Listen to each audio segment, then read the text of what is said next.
यीशु मसीह के नाम से सबको जय मसीह की। आज का वचन है रोमियों के पत्री उसका 4 अध्याय 20 वचन। और न अविश्वासी होकर परमेश्वर की प्रतिज्ञा पर संदेह किया, पर विश्वास में दृढ़ होकर परमेश्वर की महिमा की। मेरे प्रियो, यहाँ पर पवित्र प्रेरित पौलुस विश्वास के बारे में समझाता है अपने रोमियों के रोम में जो कलीसिया थी, प्रभु यीशु मसीह का कलीसिया थी, उनके लिए यह पत्री पौलुस के द्वारा लिखा गया है। पौलुस ने उनको यह समझा रहा है कि विश्वास क्या होता है, एक इंसान धर्मी व्यक्ति किस तरह बनता है। सबसे पहले तो परमेश्वर का वचन कहता है कोई भी इंसान विश्वास के द्वारा धर्मी ठहराया जाता है। यह पवित्र वचन परमेश्वर का वचन कहता है। विश्वास किस विषय में हम विश्वास करना चाहिए? प्रभु यीशु मसीह के ऊपर विश्वास करना चाहिए। प्रभु यीशु मसीह हमारे लिए इस धरती में आया और वह अपने पापों के लिए वह क्रूस उठाया, मारा गया, गाड़ा गया, तीसरे दिन मुर्दों में से जी उठा। आज भी वह जीवित है और उनका जो कुछ भी वचन है वह सब सत्य है। उन्होंने जो कुछ भी कहा वो सब पूरा होगा। इस विषय के ऊपर हमें विश्वास करना चाहिए। रोमियों के पत्री 4 अध्याय 25 वचन में इस प्रकार लिखा हुआ है।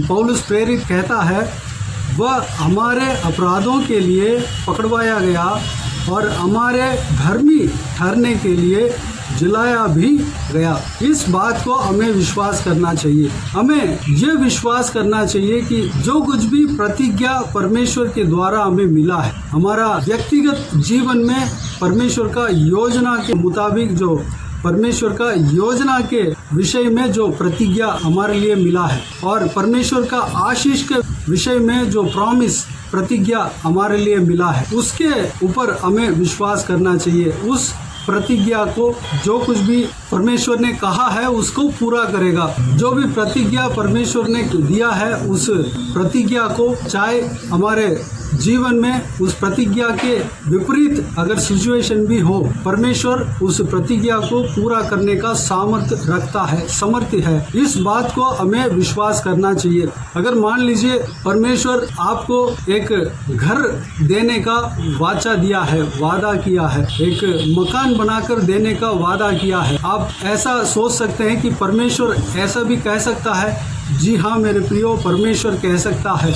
परमेश्वर आपका आशीष को पहले से ही आपको बता सकता है, क्योंकि वह जीवित परमेश्वर है, वह जिंदा परमेश्वर है, आपसे बात कर सकता है। परमेश्वर आपसे बात करेगा और जो कुछ भी आशीषें आपको मिलेगा वह आपको पहले ही परमेश्वर आपको बता देंगे, बता दिया जाएगा। चाहे उनके दासों के द्वारा परमेश्वर बात करता है, आपके सपनों के द्वारा परमेश्वर बात करता है। आप जब बाइबल पढ़ते हैं, पवित्र परमेश्वर का वचन को पढ़ते हैं, उस परमेश्वर के वचन के द्वारा आपसे बात करते हैं और दर्शन के द्वारा परमेश्वर बात करते हैं, गानों के द्वारा, इनमें से कोई भी किसी भी माध्यम से परमेश्वर आपसे बात कर सकते हैं। परमेश्वर आपसे बात करने का सामर्थ्य रखता है। अगर मान लीजिए आपको परमेश्वर एक मकान बनाकर देने का वादा करता है, उस वादा को परमेश्वर पूरा करेगा, सही वक्त में पूरा करेगा। उस वाचा के ऊपर हमें विश्वास करना चाहिए। जी हाँ, परमेश्वर मुझे मकान देने का प्रतिज्ञा दिया, वाचा दिया, उसको पूरा करने का भी परमेश्वर सामर्थ्य रखता है। इस बात को हमें विश्वास करना चाहिए।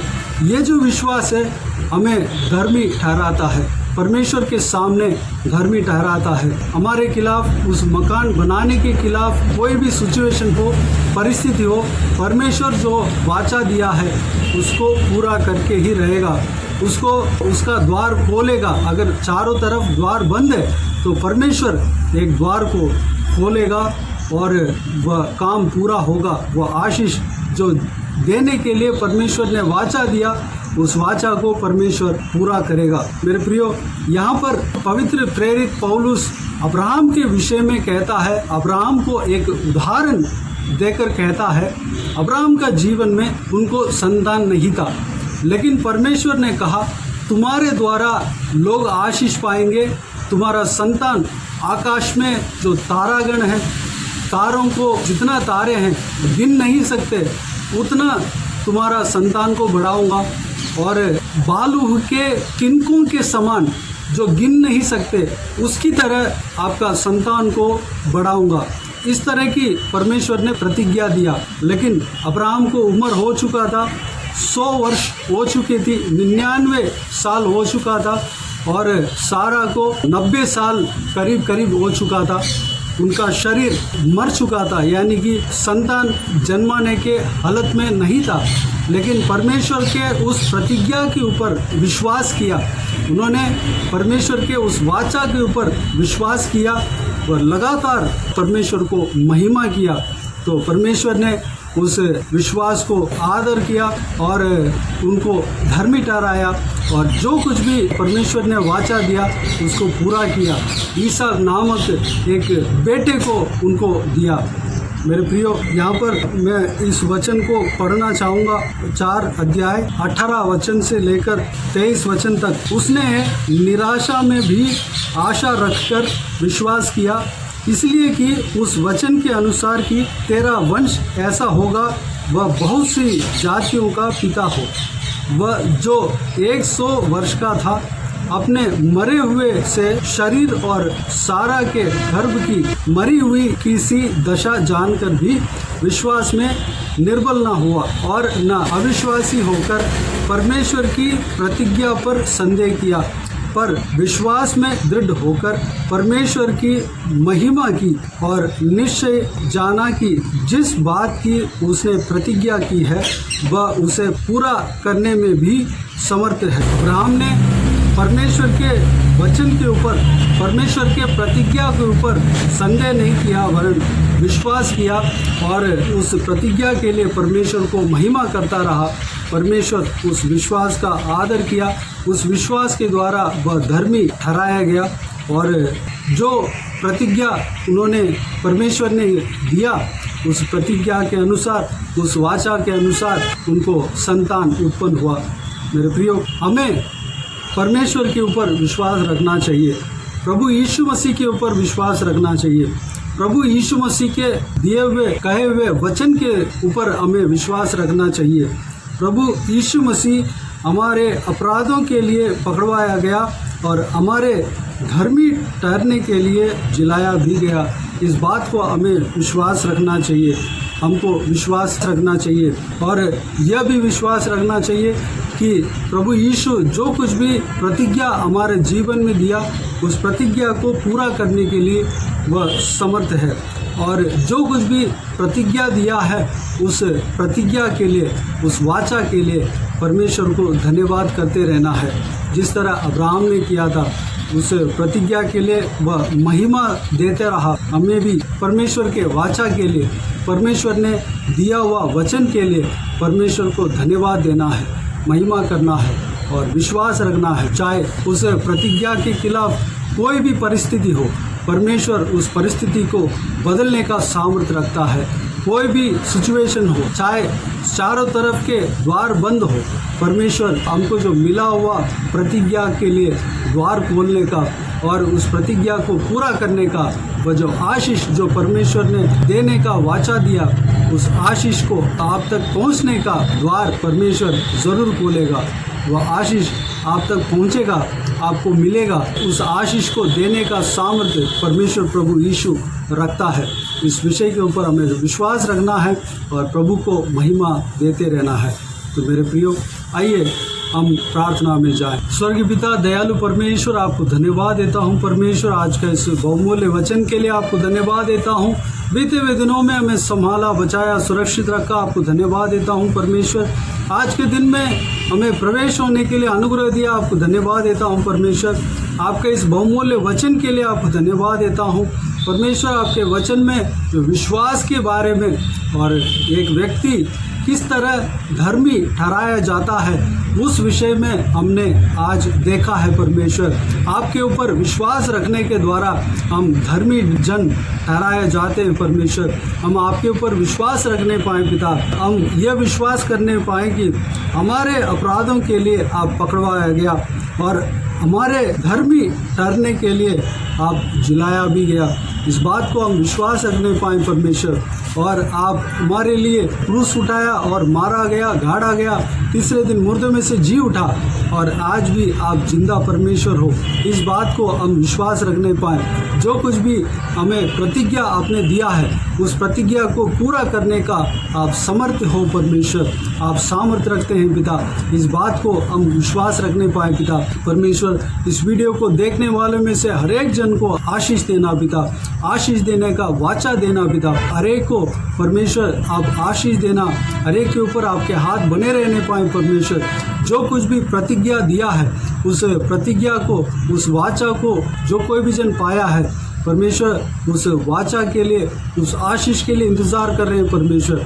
पिताजी उनके अंदर विश्वास बने रहने पाए परमेश्वर। उस वाचा के अनुसार आप करने वाले हैं, उस वाचा को पूरा करने वाले, इस बात को वह जानने पाए, विश्वास करने पाए परमेश्वर। उस विश्वास को बढ़ाना पिता परमेश्वर, उस प्रतिज्ञा के लिए आपको धन्यवाद देने पाए, महिमा करने पाए, अब्राहम की तरह आपको महिमा देने पाए परमेश्वर। धन्यवाद देता हूँ पिताजी। जिस तरह अब्राहम को परमेश्वर उस प्रतिज्ञा को पाने के लिए अपना शरीर भी जगह नहीं दे रहा था, लेकिन उनको जिस तरह आपने प्रतिज्ञा दिया, वाचा दिया, उस तरह उनको संतान दिया, उन्हें संतान का आशीष दिया परमेश्वर। पिताजी हमारा जो कुछ भी उस प्रतिज्ञा को हम पाने के लिए, उस आशीष को पाने के लिए जो कि आपने दिया, चारों तरफ अगर द्वार बंद भी हो तो परमेश्वर हमारे लिए द्वार खोलोगे और उस वाचा को हमें परमेश्वर हमारा जीवन में पूरा करोगे परमेश्वर। हम विश्वास रखते हैं पिता। जिनको भी अगर विश्वास नहीं कम है परमेश्वर, विश्वास में बढ़ाना, विश्वास को परमेश्वर और बढ़ाना पिता। धन्यवाद देता हूँ। हर एक जन को आशीष देना, सुरक्षित रखना परमेश्वर। पिताजी आपके ऊपर विश्वास रखने पाए परमेश्वर। धन्यवाद देता हूँ। अब्राहम के अंदर जो विश्वास था हमारे अंदर भी देना परमेश्वर। धन्यवाद देता हूँ, ताकि हम उस विश्वास के द्वारा हम धर्मी जन ठहरने पाए परमेश्वर। अनुग्रह देना। बाकी सारे बातों को आपके हाथों में सौंपते हैं। सारा जलाल, आदर, महिमा आपको मिलती रहे। जो कोई भी जन इस वीडियो को देख रहे हैं और सुन रहे हैं परमेश्वर, उन सभी को आशीष देना, संभालना। सबके ऊपर आपके हाथ हमेशा बने रहने पाए परमेश्वर। हर एक का कामों में सफलता देना। जो कुछ भी काम करने जा रहे हैं या कर रहे हैं, उन सभी को परमेश्वर उनका कामों को पूरा करके देना पिता। सारा ज़रूरतों को पूरा करना, सारा आशीष उन्हें देना। जो कुछ भी परमेश्वर उनको प्रेयर रिक्वेस्ट है परमेश्वर, प्रार्थना में मांग रहे हैं, उन सारा प्रार्थना का उत्तर उन्हें देना परमेश्वर। धन्यवाद देता हूँ। उन्हें आशीष देना पिता। हर एक का मन की इच्छाओं के अनुसार परमेश्वर उनके मन की इच्छाओं को पूरा करना पिता, आपके इच्छा के अनुसार पूरा करना। धन्यवाद देता हूँ। हालेलुया। धन्यवाद। जो कोई भी जन बीमार है उनको आपके हाथों में सौंपते हैं, उन्हें छूना, चंगा करना। प्रभु यीशु मसीह के नाम से चंगा होने पाए परमेश्वर, छुटकारा देना। बाकी सारे बातों को आपके हाथों में सौंपते हैं। सारा जलाल, आदर, महिमा आपको मिलती रहे। सारा दुआ प्रार्थना को प्रभु यीशु मसीह के नाम से मांगते हैं, सुन और ग्रहण कर। आमीन आमीन। प्रभु यीशु मसीह के नाम से प्रभु यीशु मसीह का आशीष और अनुग्रह हम सभी के ऊपर बने रहें। आमीन आमीन। मेरे प्रियो, इस चैनल को सब्सक्राइब करें और शेयर करें। अगर किसी को भी प्रार्थना का विषय हो तो डिस्क्रिप्शन में दिए हुए नंबर पर कॉल करके प्रार्थना करा सकते हैं। हम आपके लिए प्रार्थना करेंगे। आप अपने व्यक्तिगत प्रार्थना में हमारे लिए प्रार्थना कीजिए। इस सेवकाई के लिए, सेवकाई में जुड़े हुए हर एक जन के लिए, हर एक का आशीष के लिए, उन्नति के लिए, तरक्की के लिए, आत्मिक आशीष के लिए, संसारिक आशीष के लिए, पारिवारिक आशीष के लिए, जिनका परिवार टूटा हुआ है उनके लिए विशेष करके प्रार्थना करें। हर जन परिवार के साथ प्रभु को महिमा देना चाहिए, प्रभु के उपस्थिति में आना चाहिए, उसके लिए प्रार्थना करें। परमेश्वर आप सबको आशीष देगा। इस सेवकाई के लिए भी प्रार्थना करें। इस सेवकाई का बढ़ोतरी के लिए प्रार्थना करें। इस सेवकाई के द्वारा परमेश्वर आपके जीवन में कार्य किया हो वह भी हमें बता सकते हैं, ताकि हम सब मिलकर परमेश्वर को धन्यवाद दे सके, महिमा कर सके। प्रभु यीशु आप सबको आशीष दे। आमीन आमीन।